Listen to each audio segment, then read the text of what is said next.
Welcome everyone. This short video will discuss the repayment of your government student loans and grants. In this video, we're going to be discussing who are you paying back? What is the non-repayment period? What happens when you enter repayment? How can you save money on your student loans? We're going to do a quick tour of your nslsc.ca account, how to avoid any possible problems in repayment, part-time student loans, as well as some additional helpful information for you.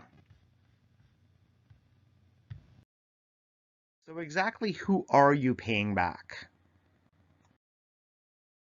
Your Canada student loan and your provincial loan from BC, Saskatchewan, Ontario, New Brunswick, and Newfoundland and Labrador, you will be making one payment to the National Student Loan Service Centre for both of your loans. If you have a provincial loan from Alberta, Manitoba, PEI, or Nova Scotia, you will be making a separate payment for those provincial student loans. Therefore, you will have two payments to make. You will be making one payment for your Canada student loan to the National Student Loan Service Centre and one payment to your provincial service provider. What is your non-repayment period? Your non-repayment period is a 6-month period after you leave school full-time. If you have loans from Saskatchewan, Ontario, or New Brunswick, the provincial portion of those loans may accumulate interest during the 6 months of non-repayment. You can make payments during this time, and there is no interest added onto your loan if you return to school full-time before the non-repayment period ends. Remember to send in your confirmation of enrollment if you are returning to full-time studies before the end of your non-repayment period, especially if you're not reapplying for loans or grants. So what you are looking at on the screen now are examples of your last day of school and the respective end of study dates. You're going to want to find the month you finish school full-time, which will then show you your non-repayment period, where no payments are required during your 6 months of non-repayment. And then you're going to want to look for the date your repayment starts. Whether you finish on the 12th, 19th, or the 22nd of the month, your end of study date would automatically go to the last day of the month. Let us use April 30th as an example. If you were to finish school full-time on April 4th, as per the example, your end of study date would be April 30th. Your 6 months of non-repayment would go from May 1st to October 31st. You will enter repayment on the first day of the 7th month, which would be November 1st. Your first payment would be due on the last day of the month automatically. If you want to make changes, please reach out to the NSLSC either through your nslsc.ca online account or by phone to make changes to the payment due date. Interest on your provincial portion of your loans for Saskatchewan, Ontario, or New Brunswick will accumulate during your 6 months of non-repayment and will be added to your loan once you enter repayment. Now, let's talk about what happens when you enter repayment on your student loans. All your government student loans you've received are put together in one amount for you to pay back. You'll receive a digital repayment notification within your nslsc.ca online account after you have ended your full-time studies and before the beginning of the repayment period. If you receive loans from BC, Saskatchewan, Ontario, New Brunswick, or Newfoundland and Labrador, you will only receive one repayment schedule for both your federal and provincial loan, as you only have one payment to make. If you receive provincial loans from Alberta, Manitoba, Nova Scotia, or PEI, you will receive two separate repayment schedules, as you will be making one payment to your provincial service provider. A list will be provided towards the end of this presentation, and one to the NSLSC for your Canada loan. The repayment schedule will outline how much you will owe, what the interest rate is on your loans, federal and provincial, the amount of each monthly payment, the date the payment is due, and the bank account the payment will be withdrawn from. This is typically the account where the money was deposited while you were in school. You have some options when entering repayment. For those of you that have Saskatchewan, Ontario, or New Brunswick loans, you have the option of paying off the interest that may have accumulated over the 6 months of non-repayment, or to add it to your loan balance. Automatically, we will select to have the interest added to your loan balance, which will increase the amount you have received. You will pay off that higher amount with interest over time.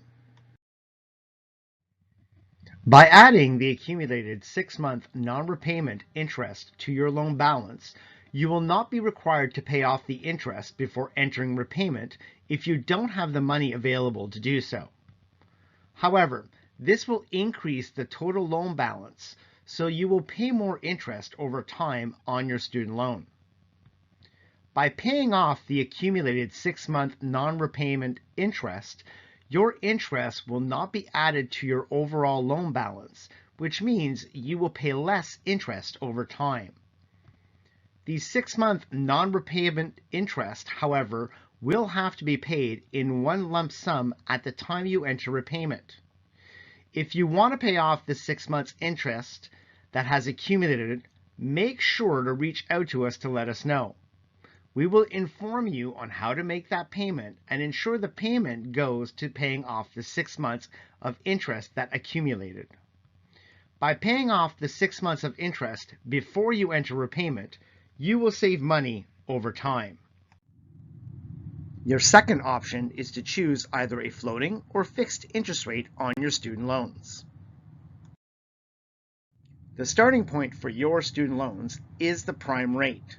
The prime rate is determined by the policy of the Bank of Canada and can fluctuate over time. Automatically, a floating interest rate will be selected for your student loans. On the screen, the interest rates are indicated for both your Canada and provincial student loans. Remember, typically 60% of your total student debt load is Canada student loans and 40% is provincial. Students typically select the floating interest rate for their student loans. The prime rate used for your student loan will only be selected once you enter repayment. Therefore, if you were to finish school in April and you would enter repayment on the 7th month, which would be November, only as of November 1st would the prime rate be selected for your student loan. If you select a fixed rate, your payments will be based upon the amount of time selected for your repayment at the interest rate shown in the fixed rate tables. Therefore, no possible fluctuations in your monthly payments. If you were to select a floating rate, where we are always estimating your monthly payments, towards the end of your repayment term, an adjustment will be made to your payments to cover the difference in the fluctuations with the prime rate over time. This means that towards the end of your repayment, it is possible that your payments slightly increase or decrease depending on the prime rate over time. You can move from a floating to a fixed interest rate at any time. However, once you move to a fixed rate, you can't go back to a floating rate. How long will you take to repay your student loans? Most borrowers will be on a 9.5-year repayment or 114 months of payments. You can select a longer repayment term if you would like. The longest term typically available is 14.5 years or 174 months of repayment. The longer term you select in repayment basically means you pay less per month, but you will pay more interest overall, and your loan will cost you more to pay back as you're taking longer to pay back the loan. The shorter term you select means you pay more per month, but you are paying your loans off faster, which means you will pay less interest overall. As there are no penalties on student loans, you can move your terms around during the repayment. Meaning, you can start off on a 9.5-year repayment and make the payments required. After a year, you look at your budget and you would like to change your terms to 6 years. You can do this and then make the payments required to finish paying off your loan in 6 years. Should you find this too difficult, you can move the repayment terms around and make the payments required. By selecting a shorter term, you pay more per month, but less overall in interest. If you select a longer repayment term, you will pay less per month, but you will pay more in interest over time. How do you wish to submit your monthly payments? Your first payment is due on the last day of the 7th month after you finish school full-time. Automatically, your payments will be taken from the account where your money was last deposited. However, you can also make payments through online banking, telephone banking, or you can send in check or money orders. Log into your nslsc.ca online account and you can make a payment by linking your bank account to your NSLSC online account. While on your nslsc.ca online account, look for your account number. You can also log into your online bank account and find the payment section. Within this section, you will see a search bar. Type National Student Loans Service Center, and the system will do its search. Select the NSLSC, and the next step will ask you for the account number. Enter the account number without spaces, only the numbers, and select Save. Now that you have created the NSLSC as a payee, you can send in additional payments anytime on your account. If you send in any checks, please make sure to put your account number on the checks, as this will help in applying the payment to your account. How can you save money on your student loans? How can you save money? For all of you that are still in school full-time, any payments that you make until your end of study date are interest-free, so all the payment will go on the principal of the loan. Now, it's worthwhile making payments during your 6 months of non-repayment, as you're reducing the amount you owe, which will reduce the interest you will pay over time. If you can pay a larger amount than the minimum calculated, that will help, as it will reduce your time in repayment, or if you can make weekly or bi-weekly payments, this will reduce the time in repayment and the interest paid. If you can make lump sum payments while in repayment, this will also have some huge benefits in the long run. How can you save money on your student loans? The example used is based on a $25,000 student loan and a floating rate of prime rate at 3%. If you were to do nothing, your payment amount should be around $289.80 a month.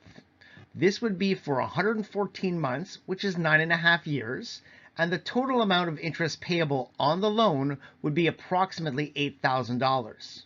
Now, you would have zero interest savings because you're just going through a regular repayment. If you were to increase that payment by $20 per month, your estimated monthly payment is $289.80, and you look at your budget and you decide you can pay $309.80. By making that payment of $20 additional a month, you're reducing your time in repayment to 106 months, which means you're also reducing the interest on your loan, and you could save approximately $843 on interest you won't have to pay on the student loan because you increase your payments by $20 a month. Let's say instead of doing that, you make your payments of $289.80 a month, and you put a lump sum payment of $250 down once a year. This would bring it down to about 105 months with a total interest savings of $950. If you decide to make your payments every 2 weeks, well, it would bring it down to about 102 months with an interest savings of a little bit over $1,000. This is obviously dependent upon your budget and what you can do. However, if I could offer you 2 suggestions, my first one would be to make your payments every 2 weeks, and once a year, try to do a lump sum payment.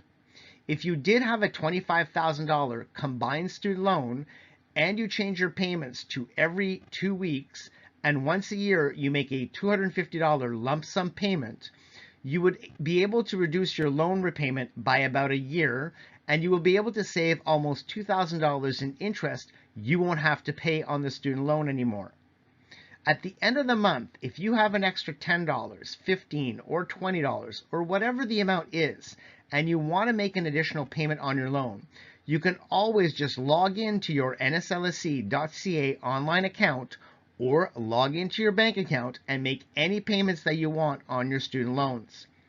Any additional payments that are received are going to reduce your time in repayment, which is going to reduce your interest, which means that you'll save on the amount of student loan you have to pay back. Now, we will give you a quick tour of your nslsc.ca online account. Once you log in, you can easily change your contact information in the My Account, My Profile tab. We can't stress enough how important it is that you make sure the information in this section is always complete and current. You can also check the status of your loan and get important details about your loan by going to the My Account tab and choosing My Funding. If you're still in school but aren't getting a new loan next year, this is where you want to notify us with a confirmation of enrollment request.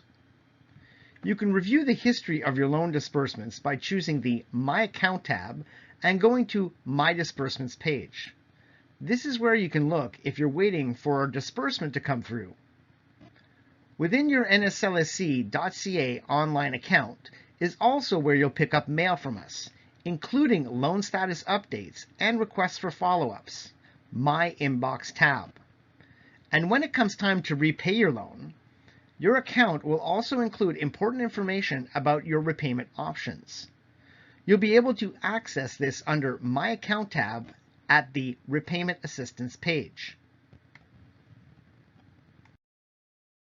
How do I avoid difficulties in repayment? We understand that life can be challenging, and you may find yourself having difficulty making your loan payments. If this happens, contact us right away. We will be able to provide you with advice and tell you about your options. Choosing to ignore your loans or not accessing the options we provide could result in a negative impact on your financial future. After 270 days, which would be 9 months, without a payment, your loan is returned to the government. At this point, your loans could be forwarded to a collection agency or the Canada Revenue Agency. Your credit rating will be affected, meaning that you may have difficulty getting a loan to purchase a car or house, or you'll pay higher interest rates if you get approved. By allowing your credit to be compromised, you could be affecting other aspects of your future. You may also have difficulties renting an apartment or gaining employment, as these situations often require a check on your credit rating. Some provinces also have additional penalties if you do not pay your provincial loans. Remember, if you're having difficulties making your student loan payments, be sure to contact the NSLSC, and we'll be happy to provide you with advice and tell you about the options you have available to help you. If you are having trouble paying your student loan because you haven't found work, you've lost your employment, or you simply can't afford to make the payments at this time, remember, there are programs designed to help, and the first one's called the Repayment Assistance Plan. You must apply for the Repayment Assistance Plan through the National Student Loan Service Center to receive repayment assistance. A separate application will be needed if you have a Manitoba or PEI provincial student loan. For all other provinces, the application you submit to the NSLSC will automatically be applied to the provincial portion of your loan. To apply for the Repayment Assistance Program, you must log in to your nslsc.ca online account and apply for repayment assistance. The application will guide you through the process. What will happen is that an affordable payment will be calculated based upon your gross family income, family size, as well as other factors. Once approved, you will enjoy the benefits of the Repayment Assistance Program for a 6-month period. This will not auto-renew. Therefore, if you should need Repayment Assistance Program again, you must reapply every 6 months. It is possible that on the Repayment Assistance Program that your payments would be calculated at $0 per month for a 6-month period based upon the affordable level calculation. You can only apply for the Repayment Assistance Program once you have entered repayment, which means you have access to apply for the Repayment Assistance Program once you have arrived at the 7th month after your last end of study date. You can apply at that point, or 3 years into repayment, or at any other time you need assistance for a 6-month period. Typically, within 48 hours of your application being received at the NSLSC, a status update on your application is available to you on your nslsc.ca online account. The easiest way to look at this program is the following way. If there ever comes a time where you don't think you're going to be able to make that expected monthly payment, you can apply for the repayment assistance plan. The plan will reevaluate your payments every 6 months. Once those 6 months are up, if you don't need the help again, you would simply not reapply for the repayment assistance plan. Automatically, the month after, you would enter regular repayment, where you would go back to making your expected monthly payments every month, and a reevaluation of the time remaining would happen on your student loans. The other option you have is what's called the revision of terms. This is just basically moving the amount of time in repayment. So by selecting a longer repayment, you're reducing your payment per month, but just remember, you're also increasing your interest as you are taking longer to pay back your loan. A revision of terms will also allow you to make interest-only payments, will allow you to adjust the term up to 174 months or 14.5 years. Everyone has access to a revision of terms regardless of debt or income levels, and payments are required each month. These programs are designed to help you out, and they will not affect your credit in any way, shape, or form. Let's briefly discuss part-time student loans. The part-time process mimics the full-time loan process with minimal differences. During the repayment period, you will not be required to make payments while in study and for the following 6 months after your end of study date.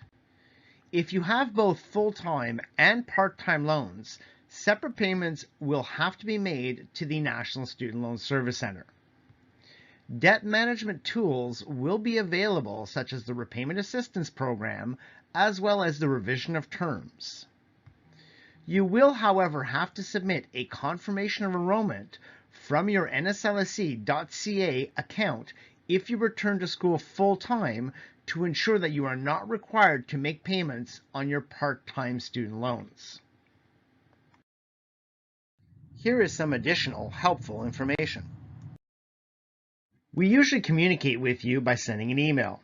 We'll use the address you provided to us, so be sure to check that email account regularly, and remember to let us know if you close that account or change your email address. Often you'll receive a notification email telling you to check your nslsc.ca online account for important information or to provide us with information. Be sure to follow up with these and take any required actions right away. Always keep your email address up to date. It's also a good idea to log into your nslsc.ca online account regularly in case you missed an email. Here is some helpful information for while you are still in school. Stay in touch. Tell us if your contact information or student status changes. Improve your financial literacy. Start by visiting the website for the Financial Consumer Agency of Canada. It's got a lot of information and tips that will help you manage your money while you're in school, and later when you leave school and get your first job, find a place to live, and other life events. You will find the website by visiting canada.ca and selecting Money and Finances. Create a budget. This will help you stay on track so that your spending doesn't exceed your income, and will help ensure that your funds will get you through the year. There are great budgeting tools available when visiting canada.ca and selecting Money and Finances, and then looking for Managing My Money. Borrow wisely. Use your NSLSC online account to keep track of how much you've borrowed. If it's more than you need, consider repaying some early. It will ease your financial responsibilities down the road. Here's the contact information for the National Student Loan Service Center, as well as other service providers. If your loans are from BC, Saskatchewan, Ontario, New Brunswick, or Newfoundland and Labrador, you will only be dealing with the National Student Loan Service Centre for your federal and provincial loan repayment. For those of you that have loans from Alberta, Manitoba, Nova Scotia, or PEI, you have a different service provider for your provincial loans. Your Canada student loan is managed by the National Student Loan Service Centre, and then your provincial loan will be with the service provider for the province indicated in the slide. Please don't hesitate to reach out to the National Student Loan Service Centre or your provincial service provider should you have any questions on your student loan. After viewing this recording, should you want any additional information, such as a handout about your provincial and your federal loan, or a copy of this presentation, please send an email to regionalrelations@nslsc.ca. Thank you for taking the time to learn more about repaying your student loan, and we wish you enormous success in your future endeavors. Any comments or concerns about this recording can be sent to regionalrelations@nslsc.ca.